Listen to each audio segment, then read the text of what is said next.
ननद पुजारी घर में झगड़ा लगावई ननद पुजारी घर में झगड़ा लगावई ननद पुजारी घर में झगड़ा लगावई नास के चढ़ावई ससुर के चढ़ावई सास के चढ़ावई ससुर के चढ़ावई ननद पुजारी घर में झगड़ा लगावई ननद पुजारी घर में झगड़ा लगावई।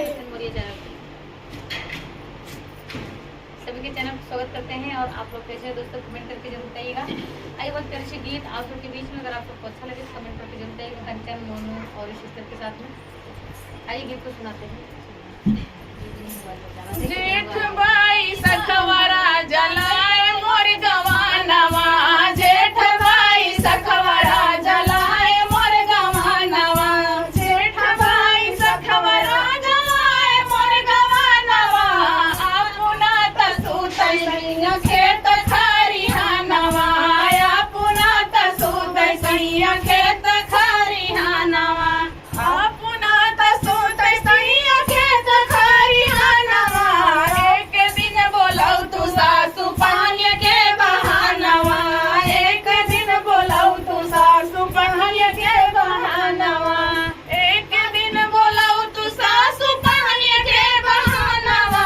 दाएं हाथ कालर पकड़ू बाएं हाथ कानवा दाएं हाथ कालर पकड़ू बाएं हाथ कानवा दाएं हाथ कालर पकड़ू बाएं हाथ कानवा चाटर चाटर मारै लागे सासु के समानवा चाटर चाटर मारै लागे सासु के समानवा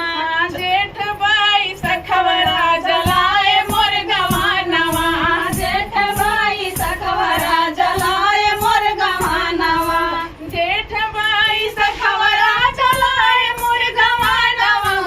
आपुना तसुतै सैया खेत खरिहानवा आपुना तसुतै सैया खेत खरिहानवा आपुना तसुतै सैया खेत खरिहानवा एक दिन बोलौ तू जेठनी खानवा के बहानवा एक दिन बोलौ तू जेठनी खानवा के बहानवा एक दिन बोलौ तू जेठनी खानवा के बहानवा दाएं हाथ कालर पकड़ू बाएं हाथ कानवा दाएं हाथ कालर पकड़ू बाएं हाथ कानवा दाएं हाथ कालर पकड़ू बाएं हाथ कानवा